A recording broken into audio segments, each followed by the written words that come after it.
Hello दोस्तों, राधे राधे, जय श्री कृष्णा। आज हम लेकर आए हैं हल षष्ठी के व्रत की कथा। प्राचीन काल में एक ग्वालिन थी जो गर्भवती थी और जिसका प्रसव काल बहुत निकट था।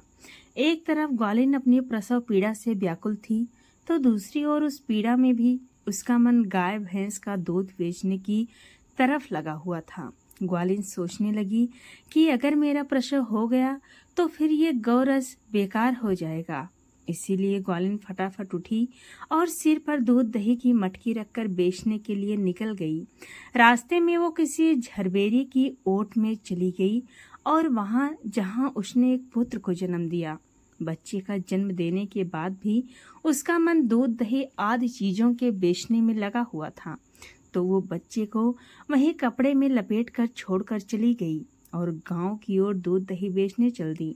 संयोग से उस दिन भाद्रपद मास के कृष्ण पक्ष की षष्ठी तिथि थी, यानी हल षष्ठी तिथि थी। गाय भैंस से मिश्रित दूध को उसने भैंस का दूध बताकर पूरे गांव में बेच दिया।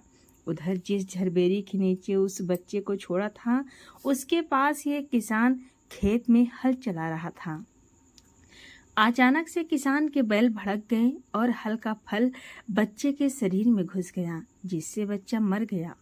मरे हुए बच्चे को देखकर किसान बहुत दुखी हुआ और उसने हिम्मत से काम लेकर उसी झरबेरी के कांटों से ही बच्चे को टांके लगा दिए और वहीं छोड़कर चला गया।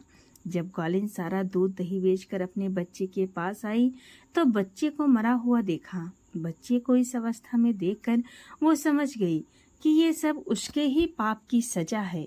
मन ही मन अपने आप को कोसने लगी कि अगर असत्य बोलकर दूध ना बेचा होता और गांव की महिलाओं का धर्म भ्रष्ट न किया होता तो मेरे बच्चे की ये दशा न होती।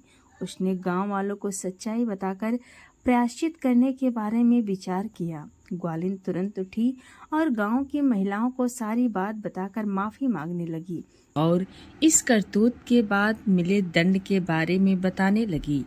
गांव की महिलाओं को ग्वालिन पर रहम आ गया और उस पर रहम खाकर क्षमा कर दिया और आशीर्वाद दिया। जब ग्वालिन गांव से निकलकर वापस अपने बच्चे के पास पहुंची तो उसका बच्चा जीवित हो गया।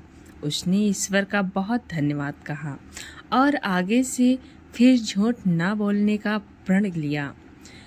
कहानी नंबर 2, ललही छठ व्रत की दूसरी कथा है सास बहू और ननद भाभी की। बहुत समय पहले की बात है। एक छोटे से गांव में सुधा नाम की एक बहू थी जो बेहद संस्कारी, मेहनती और स्नेहशील थी। उसका विवाह एक मध्यम वर्गीय किसान परिवार में हुआ था। सास गंगो देवी बड़ी धार्मिक थीं और परिवार की रीति नीति को बड़े प्रेम से निभाती थी। गंगो देवी की एक बेटी भी थी, माया, जो कभी कभी मायके आ जाया करती थी। वो अपनी भाभी से बहुत स्नेह रखती थी, लेकिन कभी कभी उसमें थोड़ी ईर्ष्या भी हो जाती थी कि अब माँ मेरे बजाय बहू को ज़्यादा मानने लगी हैं। एक दिन की बात है, भादो मास की छठी तिथि आ रही थी, यानी ललही छठ का व्रत। गंगो देवी ने पूरे परिवार से कहा, इस बार बहू व्रत रखेगी, पहली बार माँ बनी है, लला छठ के लिए छठी मैया का व्रत जरूरी है। सुधा कुछ घबराई क्योंकि ये उसका पहला ललही छठ व्रत था। नवजात बालक अभी सिर्फ 6 दिन का था, पर उसने हिम्मत बांधी।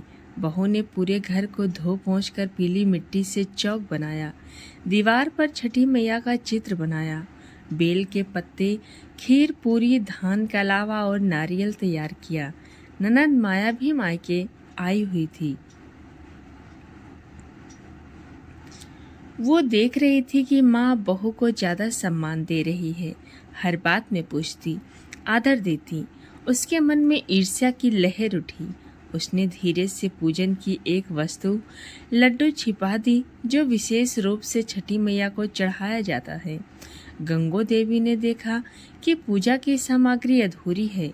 उन्होंने बहू से पूछा तो सुधा घबरा गई। मैंने सब कुछ रखा था माँ जी। पूरे घर में खोजबीन हुई लेकिन लड्डू नहीं मिला। गंगो देवी थोड़ा नाराज हुई और बोली, छठी मैया की पूजा अधूरी रह गई तो संतान पर संकट आ जाएगा। सुधा रोने लगी, मैया मैंने कोई गलती नहीं की। रात को जब सब सो गए, सुधा ने अकेले चौक पर बैठकर दीपक जलाया और गाना गाने लगी। ए ललही छठी मैया, ललना के तू रखिहा अंजुरिया, दिहा दुख दरिद्र ना चखिहा। तभी आंगन में तेज प्रकाश हुआ। छठी मैया प्रकट हुई। उन्होंने सुधा से कहा, बेटी तू तो सच्चे मन से पूजा कर रही थी, लेकिन किसी ने तुम्हारे भाव में खोट डाला है। पर डर मत, मैं तेरे ललना की रक्षा करूंगी। सुबह होते होते सुधा के बेटे की सांस रुकने लगी। सब घबरा गए। गंगो देवी और सुधा मिलकर छठी मैया से प्रार्थना करने लगी। तभी ननद माया दौड़ती हुई आई, हाथ में वही लड्डू लेकर।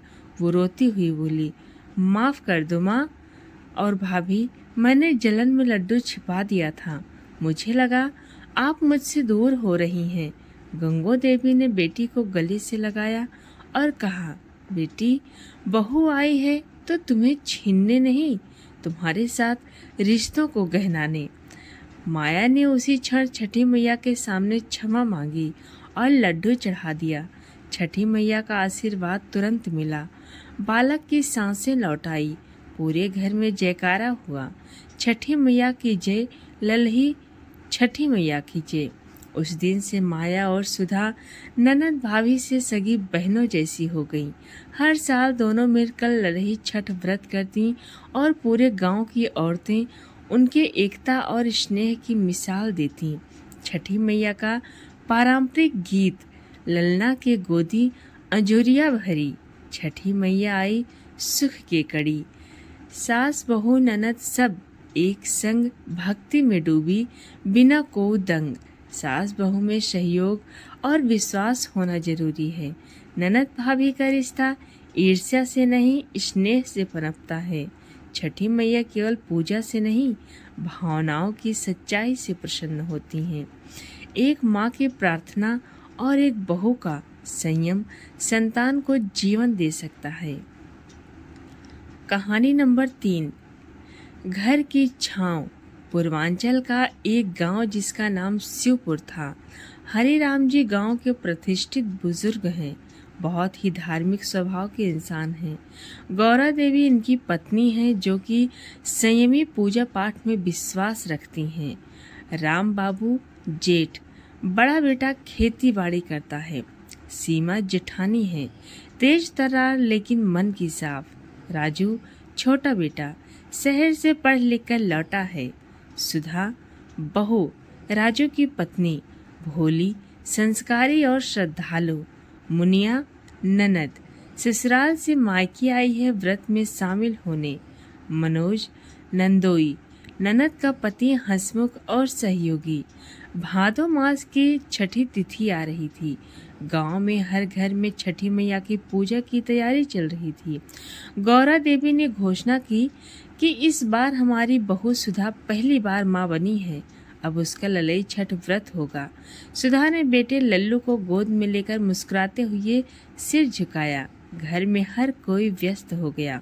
ससुर जी हरिराम जी चौपाल में सबको बुलाकर कह रहे थे, इस बार घर की छठी पूजा विशेष होगी।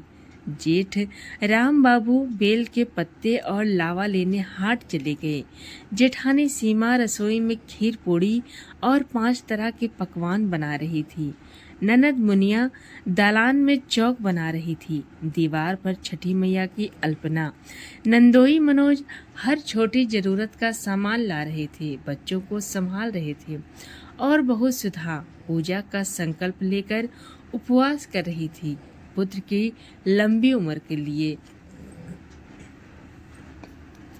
जेठानी सीमा को मन ही मन थोड़ा जलन हुआ। अब घर में सबसे ज्यादा मान तो सुधा को मिलने लगा है। माँ जी भी उसी के गुण गाती हैं। उन्होंने पूजा की एक खास चीज, गुलाल मिश्रित सिंदूर की डिब्बी जो छठी मैया को चढ़ती है, चुपचाप हटा दी। पूजा शुरू हुई, लेकिन जब वो वस्तु नहीं मिली तो सास गौरा देवी चिंतित हो गई। अगर छठी मैया की पूजा अधूरी हो गई तो लल्लू की जान पर बनाएगी। सुधा डर गई, रोने लगी। ससुर हरि राम जी ने शांत होकर सबको डठास बधाया। सुधा ने नन्हे लल्लू को गोद में लेकर चौक पे बैठकर धीरे धीरे गीत गाना शुरू किया। छठी मैया आई अंगना, ललना के भाग लिखे, सोना के कलम लेके भव सागर तार दिए। अभी तेज प्रकाश हुआ, छठी मैया स्वयं प्रकट हुई। उन्होंने सुधा से कहा, बेटी तेरा व्रत सच्चा है, पर तेरे घर में किसी का भाव दोष है, पर मैं तुझे परीक्षा में नहीं डालूंगी। और फिर जैसे कोई अदृश्य शक्ति ने जेठानी सीमा को झकझोर दिया। उनका मन बदल गया। वे दौड़ती हुई आई और बोली, माफ करो सुधा, मैंने डिब्बी छुपाई थी। मुझे लगा मैं पीछे छूट रही हूँ, लेकिन आज समझ में आया तुम्हारा सच्चा प्रेम ही घर की असली शक्ति है। सुधा ने उन्हें गले लगा लिया। पूरे आंगन में गीत गूंज उठा, जय हो छठी मैया की। सुबह होते होते लल्लू खिलखिलाकर हंसने लगा। पूरे परिवार ने पुनः मिलकर पूजा की। ससुर बोले, घर वही होता है जहाँ सब एक दूसरे की कमजोरी नहीं ताकत बने। सास ने बहू और जेठानी को गले लगाया। जेठ और छोटा बेटा राजू ने मिलकर घर में एक तुलसी चौरा बनवाया ताकि रोज पूजा हो। ननद और नंदोई ने वादा किया, हर साल छठ पर मायके आएंगे। उस दिन से हर साल शिवपुर गांव में ये कथा दोहराई जाती। जहाँ सुधा जैसी बहू, सीमा जैसी समझदार जेठानी और गौरा जैसी सास हो, वहाँ छठी मैया की कृपा कभी कम नहीं होती। ईर्ष्या और अहम से रिश्ते नहीं, स्वीकार और समझदारी से परिवार बनता है।